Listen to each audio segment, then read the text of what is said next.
Assalamualaikum warahmatullahi wabarakatuh. Kami dari kelompok 2 ingin mempresentasikan hasil diskusi kami yang bertemakan pemanfaatan mikroba dalam industri pangan. Kelompok 2 terdiri dari Rizky Ade, Rozana Labiko, Sinta Wahyu Alvareta, dan juga Fatina Alia. Saya, Sinta Wahyu Alvareta, akan memaparkan syarat mikroba dalam industri pangan. Yang pertama adalah ukurannya mikroskopis sehingga rasio antara luas permukaan dan volume menjadi tinggi sehingga kontak dengan substrat bisa maksimal. Kedua, memiliki daya perundungan cepat bila dibandingkan dengan mikroorganisme yang lain. Memiliki genom sederhana sehingga mudah direkayasa. Selanjutnya, tidak menghasilkan senyawa toksik bagi pangan yang ditambahkan mikroba tersebut. Mudah dikembangkan di laboratorium dengan substrat yang sederhana, tidak berbahaya bagi manusia dan tidak menjadi patogen.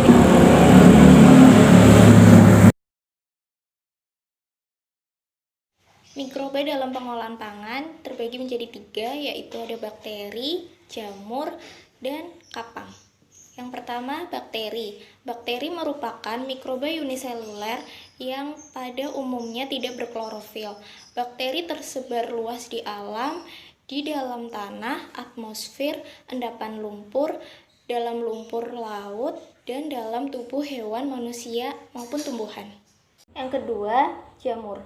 Kamir atau ragi atau yes adalah salah satu jenis protista eukariotik dari kelompok jamur atau fungi yang tersebar luas di alam dan hidup di daerah yang memiliki kelembaban rendah.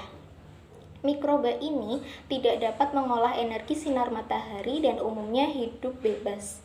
Jamur umumnya mempunyai morfologi yang relatif kompleks, tetapi kamir terdapat dalam bentuk sel tunggal dengan panjang 5-10 mikrometer dan lebar 1-5 mikrometer. Yang ketiga, kapang. Kapang atau mold adalah jamur tingkat tinggi yang memiliki struktur vegetatif yang disebut dengan miselium. Miselium merupakan sistem tabung yang bercabang banyak seperti juga ragi. Kapang tidak memiliki klorofil dan umumnya non-metil. Reproduksinya bisa dilakukan dengan 2 cara, baik secara seksual maupun aseksual, dilakukan melalui spora. Sifat-sifat spora merupakan komponen penting dalam klasifikasi fungi. Yaitu tentang pemanfaatan mikroba dalam pangan. Salah satunya yaitu pemanfaatan bakteri dalam bahan pangan.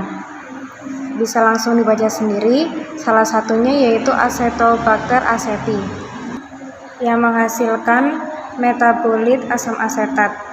Kegunaannya untuk mengoksidasi alkohol menjadi asam asetat. Kemudian salah satu produk pangannya yaitu tapai. Yang kedua yaitu Acetobacter xylinum. Hasil metabolitnya yaitu asam asetat yang berguna untuk fermentasi nata de coco, dan hasil produk pangannya yaitu nata de coco. Yang ketiga ada Brevibacterium. Hasil metabolitnya yaitu asam sitrat, digunakan dalam industri pangan, farmasi, dan kecantikan atau kosmetik. Dari pemanfaatan mikroba dalam bahan pangan jenis kamir ada Saccharomyces yang menghasilkan metabolit etanol. Kegunaannya untuk produksi alkohol. Produk pangannya yaitu tape, berem, dan ragi. Yang kedua yaitu ada Saccharomyces roxy. Kegunaannya untuk pembentukan aroma, dan produk pangannya adalah kecap. Selanjutnya yaitu Rhizopus sp. Hasil metabolitnya yaitu etanol, digunakan untuk fermentasi ketela pohon. Produknya yaitu tape singkong dan berem padat.